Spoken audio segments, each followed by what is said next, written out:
ऋषि बोले, प्रभु महामुने, आप हमारे लिए क्रमशः षड्जलिंग स्वरूप प्रणय का महत्तम और शिव भक्त के पूजन का प्रकार बताइए।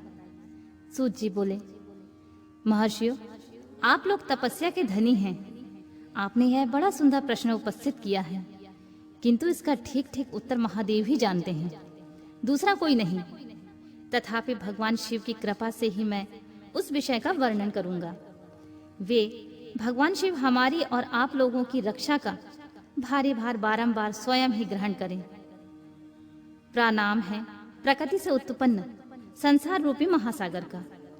प्रणव इससे पार करने के लिए दूसरी नाव नव, इसलिए इस ओमकार के प्रणव को संज्ञा देते हैं।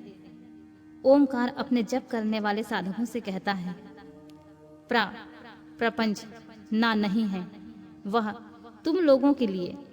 अतः इसी भाव को लेकर ज्ञानी पुरुष ओम को प्रणव नाम से जानते हैं, अर्थात यह सब तुम उपासकों को बलपूर्वक मोक्ष तक पहुंचा देगा।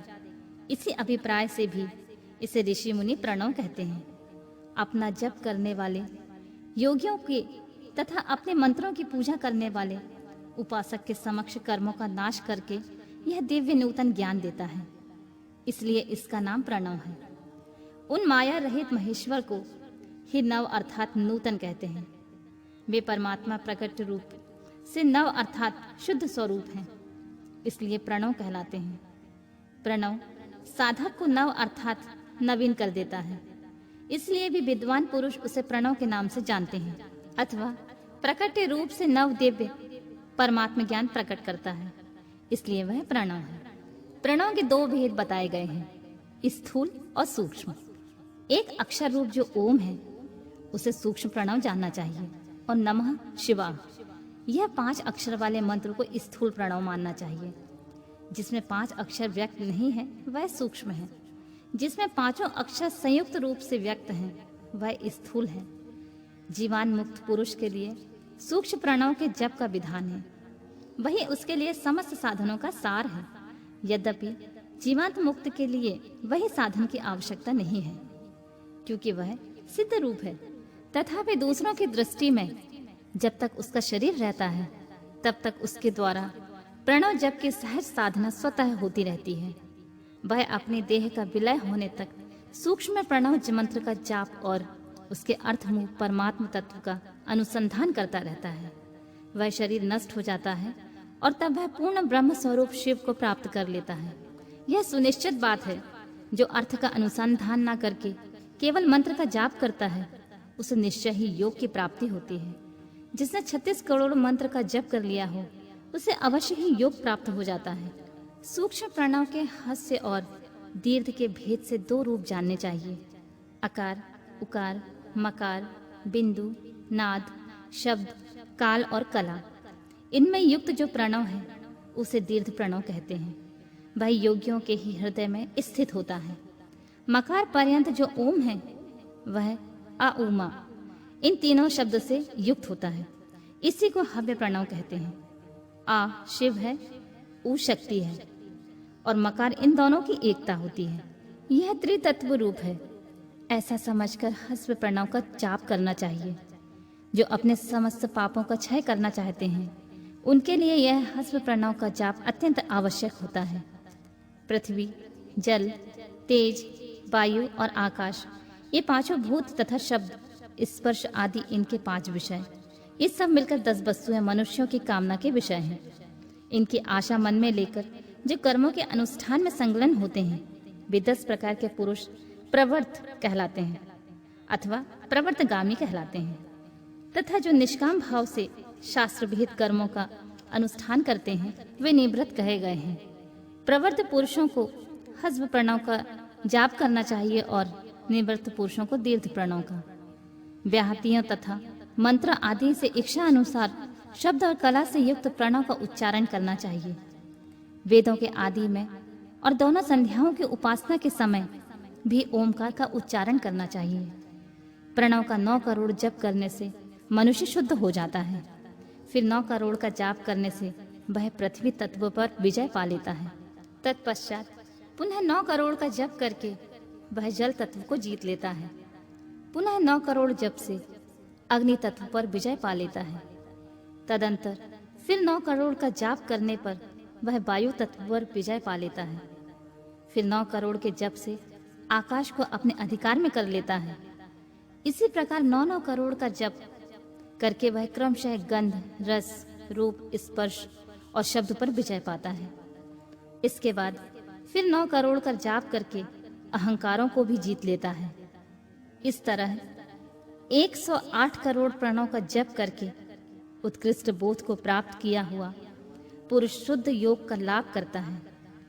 शुद्ध योग से युक्त होने पर वह जीवांत मुक्त हो जाता है, इसमें संशय नहीं है। सदा प्रणव का जप और प्रणव रूपी शिव का ध्यान करते समय समाधि में स्थित हुआ महायोगी पुरुष साक्षात शिव ही होता है, इसमें कोई संशय नहीं होता। पहले अपने शरीर में प्रणव के ऋषि छंद और देवता आदि का न्यास करके फिर जप आरंभ करना चाहिए। अकार आदि मातृत्व का वर्णों से युक्त प्रणव का अपने अंगों में न्यास करके मनुष्य ऋषि हो जाता है। मंत्रों के 10 विध संस्कार, मातृका न्यास तथा षोडशोधन आदि के साथ संपूर्ण न्यास फल उसे प्राप्त होता है। प्रवृत्ति तथा प्रवृत्ति निवृत्ति से मिश्रित भाव वाले पुरुषों के लिए स्थूल प्रणव का जाप ही अभीष्ट साधक होता है। क्रिया, तप और जप के योग से शिव योगी 3 प्रकार के होते हैं, जो क्रमशः क्रिया योगी, तपो योगी और जप योगी कहलाते हैं, जो धन आदि वैभव से पूजा सामग्री का संचय करके हाथ आदि अंगों से नमस्कार आदि क्रिया करते हुए इष्ट देव की पूजा में लगा रहता है, वह क्रिया योगी कहलाता है। पूजा में संलग्न रहकर जो परिमित भोजन करता है, बाहरी इंद्रियों को जीतकर वश में किए रहता है और मन को भी वश में करके परद्रोह आदि से दूर रहता है, वह तप योगी कहलाता है। इन सभी सद्गुणों से युक्त होकर जो सदा शुद्ध भाव से रहता है तथा समस्त काम आदि दोषों से रहित हो शांत चित्त से निरंतर जप किया करता है, उसे महात्मा पुरुष जप योगी मानते हैं। जो मनुष्य 16 प्रकार के उपचारों से शिव योगी महात्माओं की पूजा किया करता है, वह शुद्ध होकर सालों के आदि के क्रम से उत्तरोत्तर उत्कृष्ट मुक्ति को प्राप्त कर लेता है। द्विजो, अब मैं जप योग का वर्णन करता हूँ, तुम सब लोग ध्यान देकर सुनो। तपस्या करने के लिए जप का उपदेश किया गया है, क्योंकि वह जप करते करते अपने आप को सर्वथा शुद्ध कर लेता है। ब्राह्मणों, पहले नमः पद हो, उसके बाद चतुर्थी विभक्ति में शब्द शिव हो तो पज्जा तत्वात्मक तत्व नमः शिवाय मंत्र होता है। इसे शिव पज्जाक्षर कहते हैं। यह स्थूल प्रणव रूप है। इस पज्जाक्षर के जप से ही मनुष्य संपूर्ण सिद्धियों को प्राप्त कर लेता है। पज्जाक्षर मंत्र के आदि से ओंकार लगाकर ही सदा उसका जप करना चाहिए। दूजो, गुरु के मुख से पज्जाक्षर मंत्र का उपदेश पाकर जहाँ सुखपूर्वक निवास किया जाता है, ऐसी उत्तम भूमि पर महीने के पूर्व पक्ष में आरंभ करके कृष्ण पक्षी की चतुर्दशी तक निरंतर जप करता रहे। माघ और भादों के महीने अपना विशिष्ट महत्व रखते हैं। यह समय सब समयों से उत्तोत्तम माना गया है। साधक को चाहिए वह प्रतिदिन एक बार परिमित भोजन करे, मौन रहे, इंद्रियों को वश में रखे, अपने स्वामी और माता पिता की नित्य सेवा करे। इस नियम से रहकर जप करने वाला पुरुष एक सहस्त्र जप से ही शुद्ध हो जाता है, अन्यथा वह ऋणी होता है। भगवान शिव का निरंतर चिंतन करते हुए पज्जाक्षर मंत्र का 5 लाख का जप करे। जप काल में इस प्रकार ध्यान करे, कल्याणदाता भगवान शिव कमल के आसन पर विराजमान हैं। उनका मस्तक श्री गंगा जी तथा चंद्रमा की कला से सुशोभित है। उनकी बाईं जांघ पर आदि शक्ति भगवती उमा बैठी हैं। वहां खड़े हुए बड़े बड़े गण भगवान शिव की शोभा बढ़ा रहे हैं। महादेव जी अपने चारों हाथों में मृग मुद्रा, टंग तथा वर और अभय की मुद्राएं धारण किए हुए हैं।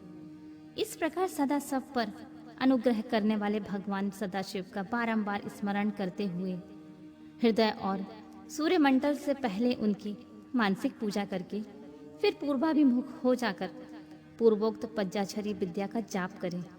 उन दिनों साधक सदा ही शुद्ध कर्म करे, जबकि समाप्ति के दिन कृष्ण पक्ष की चतुर्दशी को प्रातःकाल नित्य कर्म करके शुद्ध एवं सुंदर स्थान में शौच संतोष आदि नियमों से युक्त हो शुद्ध हृदय से पंचाक्षर मंत्र का 12 सहस्त्र जप करें।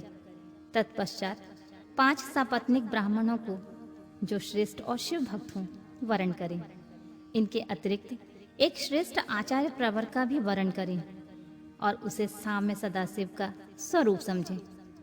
ईशान तत्पुरुष, अघोर, वामदेव तथा सज्जोजात, इन पांचों के प्रतीक स्वरूप 5 ही श्रेष्ठ और शिव भक्त ब्राह्मणों को वरण करने के पश्चात पूजन सामग्री को एकत्रित करके भगवान शिव का पूजन आरंभ करें।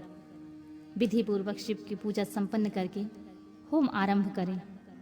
अपने ग्रह सूत्र के अनुसार सुखांत कर्म करके अर्थात परिसमुहन, उपलेपन, उल्लेखन, मृदु उदरण, अभ्युक्षण, इन पज्य भू संस्कारों के पश्चात वेदी पर स्वामी मुख अग्नि को स्थापित करें।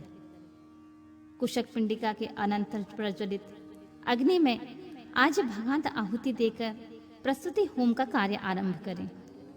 कपिला गाय के घी से 11, 101 अथवा 1001 आहुतियां स्वयं ही दें अथवा विद्वान पुरुष शिव भक्त ब्राह्मण से 108 आहुतियां दिलाएं।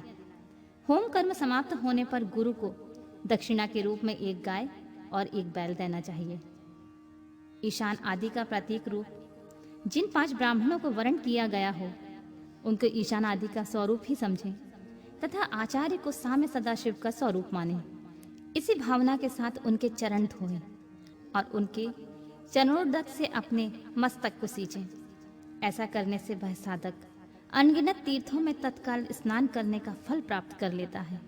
उन ब्राह्मणों को भक्ति पूर्वक दशांश अन्न देना चाहिए। गुरु पत्नी को पराशक्ति मानकर उनका भी पूजन करें। ईशान आदि क्रम से उन सभी ब्राह्मणों का उत्तम अन्न से पूजा करके अपने वैभव विस्तार के अनुसार रुद्राक्ष, वस्त्र, बड़ा और पुआ आदि अर्पित करें। तदनंतर दिक्पाल को बलि देकर ब्राह्मणों को भरपूर भोजन कराएं। इसके बाद देवेश्वर शिव से प्रार्थना करके अपना जाप समाप्त करें। इस प्रकार पुरुषरण करके मनुष्य उस मंत्र को सिद्ध कर लेता है।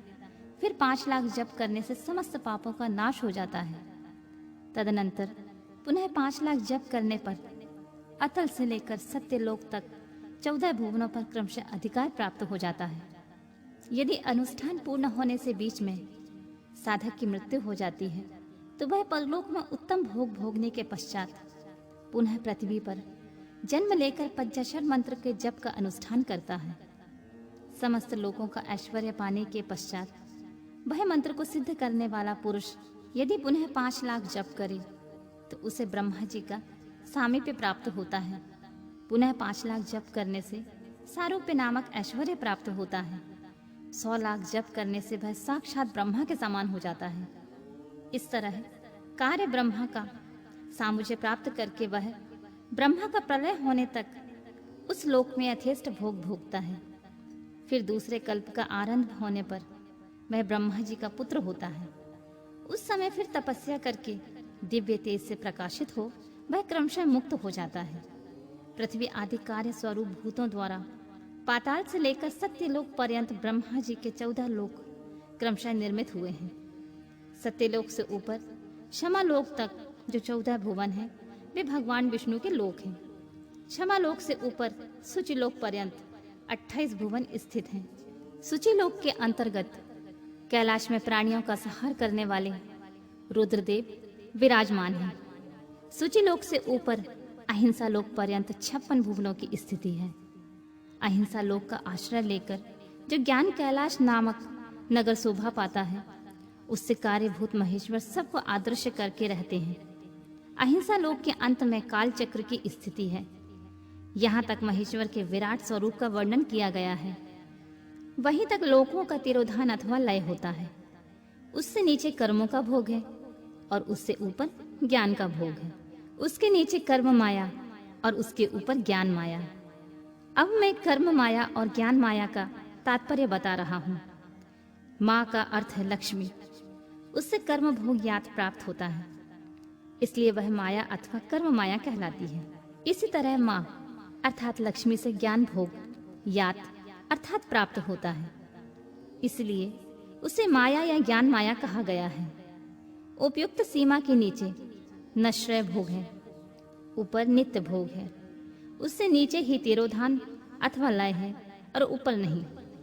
वहां से नीचे ही कर्ममय पाशों द्वारा बंधन होता है, ऊपर बंधन का सदा अभाव होता है।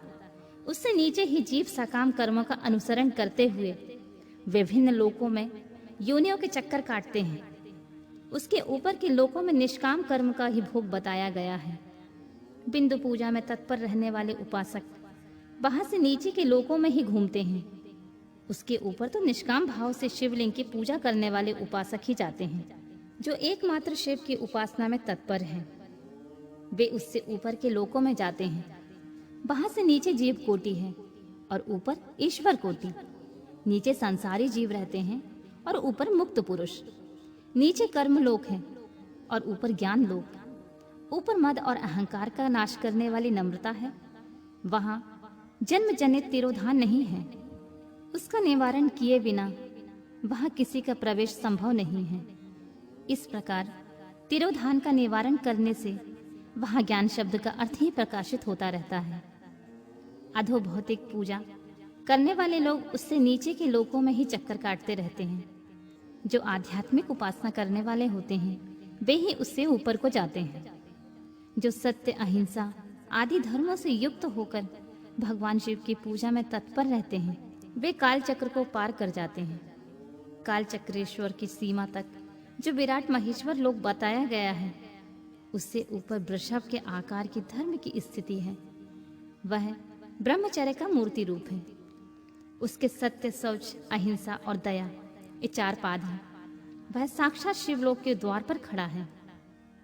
क्षमा उसके सींग है, शम कान है और वह वेद ध्वनि रूपी शब्द से विभूषित है। आस्तिकता उनके दोनों नेत्र हैं। विश्वासी उनकी श्रेष्ठ बुद्धि एवं मन है। क्रिया आदि धर्म रूपी जो वृषभ हैं वे कारण आदि में स्थित हैं। ऐसा जानना चाहिए उस क्रिया रूप वृषभाकार धर्म पर कालातीत शिव आरूढ़ होते हैं। ब्रह्मा, विष्णु और महेश्वर की जो अपनी अपनी आयु है उसी को दिन कहते हैं। जहां धर्म रूपी वृषभ की स्थिति है उससे ऊपर ना दिन है और ना रात्रि है। वहां जन्म मरण आदि भी नहीं है। वहां फिर से कारण स्वरूप ब्रह्मा जी के कारण सत्यलोक पर्यंत 14 लोक स्थित हैं, जो पज्जा भौतिक कंध से आदि से परे हैं। उनकी सनातन स्थिति है। सूक्ष्म गंध ही उनका स्वरूप है। उनमें ऊपर फिर कारण रूप विष्णु के 14 लोक स्थित हैं। उनमें भी ऊपर फिर कारण रूपी रुद्र के 28 लोकों की स्थिति मानी गई है। फिर उनमें भी ऊपर कारणेश शिव के 56 लोक विद्यमान हैं। तदनंतर शिव सम्मत ब्रह्मचार्य लोक हैं। फिर 5 आवरणों से युक्त ज्ञानमय कैलाश है, जहाँ 5 मंडलों, 5 ब्रह्म कलाओं और आदि शक्ति से संयुक्त आदिलिंग प्रतिष्ठित है। उसे परमात्मा शिव का शिवालय कहा गया है। वहीं पराशक्ति से युक्त परमेश्वर शिव निवास करते हैं। वे सृष्टि, पालन, संहार, तिरोभाव और अनुग्रह इन 5 कृत्यों में प्रवीण हैं। उनका श्री विग्रह सच्चिदानंद स्वरूप है। वे सदा ध्यान रूपी धर्म में स्थित रहते हैं और सदा सब पर अनुग्रह क्रिया करते हैं। वे सो आत्मा राम हैं और समाधि रूपी आसन पर आसीन होकर नित्य विराजमान होते हैं। कर्म और ध्यान आदि का अनुष्ठान करने से क्रमशः साधन पथ से आगे बढ़ने पर उनका दर्शन साध्य होता है। नित्य नैमित्तिक आदि कर्मों द्वारा देवताओं का यजन करने से भगवान शिव के समाराधन कर्म में मन लगता है। यदि क्रिया आदि जो शिव संबंधी कर्म हैं उनके द्वारा शिव ज्ञान सिद्ध करें, जिन्होंने शिव तत्व का साक्षात्कार कर लिया अथवा जिन पर शिव की कृपा दृष्टि पड़ चुकी है, वे सब मुक्ति ही हैं। इसमें संशय नहीं है। आत्म स्वरूप से जो स्थिति है वही मुक्ति है। एकमात्र अपने आत्मा में रमण या आनंद का अनुभव करना ही मुक्ति का स्वरूप होता है। जो पुरुष क्रिया, तप, जप, ज्ञान और ध्यान रूपी धर्मों में भली भांति स्थित है वह शिव का साक्षात करके स्वरात्मा स्वरूप मोक्ष को भी प्राप्त कर लेता है। जैसे सूर्यदेव अपनी किरणों से अशुद्धि को दूर कर देते हैं, उसी प्रकार कृपा करने में कुशल भगवान शिव अपने भक्तों के अज्ञान को मिटा देते हैं। अज्ञान की निवृत्ति हो जाने पर शिव ज्ञान स्वतः प्रकट हो जाता है। शिव ज्ञान से अपना विशुद्ध स्वरूप आत्मारामत्व प्राप्त होता है और आत्मारामत्व की सम्यक की सिद्धि हो जाने पर मनुष्य कृतकृत्य हो जाता है। इस तरह यहाँ जो बताया गया है वह पहले मुझे गुरु परंपरा से प्राप्त हुआ था। तत्पश्चात मैंने पुनः जगदीश्वर के मुख से इस विषय को सुना था। नंदी स्थान से परे जो स्वयं वैद्य शिव वैभव है, उनका अनुभव केवल भगवान शिव को ही है। साक्षात शिवलोक में उस वैभव का ज्ञान सबको शिव की कृपा से ही हो सकता है, अन्यथा नहीं। ऐसे आस्तिक पुरुषों का कथन है। साधक को चाहिए कि वह 5 लाख जप करने के पश्चात भगवान शिव की प्रसन्नता के लिए महाभिषेक एवं नैवेद्य निवेदन करके शिव भक्तों का पूजन करे। भक्ति की पूजा से भगवान शिव बहुत प्रसन्न होते हैं। शिव और उनके भक्त में कोई भेद नहीं है, वह साक्षात शिव स्वरूप ही होते हैं। शिव स्वरूप मंत्र को धारण करके वह शिव ही हो गया रहता है। शिव भक्त का शरीर शिव रूप ही होता है, अतः उनकी सेवा में तत्पर रहना चाहिए। जो शिव के भक्त हैं वे लोक और वेद की सारी क्रियाओं को जानते हैं। जो क्रमशः जितना जितना शिव मंत्र का जाप कर लेता है, उसके शरीर को उतना ही उतना शिव का सामीप्य प्राप्त हो जाता है, इसमें संशय नहीं है। शिव भक्त स्त्री का रूप देवी पार्वती का ही स्वरूप होता है। वह जितना मंत्र जपती है उसे उतना ही देवी का सानिध्य प्राप्त होता है। साधक स्वयं शिव स्वरूप होकर पराशक्ति का पूजन करे। शक्ति, वैर तथा लिंग का चित्र बनाकर अथवा मिट्टी आदि से इसकी आकृति का निर्माण करके प्राण प्रतिष्ठा पूर्वक निष्कपट भाव से इनका पूजन करे। शिवलिंग को शिव मानकर, अपने को शक्ति रूप समझकर, शक्ति लिंग को देवी मानकर और अपने को शिव रूप समझकर शिवलिंग को नाद रूप तथा शक्ति को बिंदु रूप मानकर परस्पर सटे हुए शक्ति लिंग और शिवलिंग के प्रति उप प्रधान और प्रधान की भावना रखते हुए जो शिव और शक्ति का पूजन करता है, वह मूल रूप की भावना करने के कारण शिव रूप ही है। शिव भक्त शिव मंत्र रूप होने के कारण शिव के ही स्वरूप होते हैं। जो 16 उपचारों से उनकी पूजा करता है उसे अभीष्ट वस्तुओं की प्राप्ति होती है। जो शिवलिंगो उपासक शिव भक्ति की सेवा आदि करके उसे आनंद प्रदान करता है, उस विद्वान पर भगवान शिव बड़े प्रसन्न होते हैं। 10, 5 या 100 सपत्नीक शिव भक्तों को बुलाकर भोजन आदि के द्वारा पत्नी सहित उनका सदैव समादर करें। धन में, देह में और मंत्र में शिव भावना रखते हुए उन्हें शिव और शक्ति का स्वरूप जानकर निष्कपट भाव से उनकी पूजा करें। ऐसा करने वाला पुरुष भूतल पर फिर जन्म नहीं लेता है।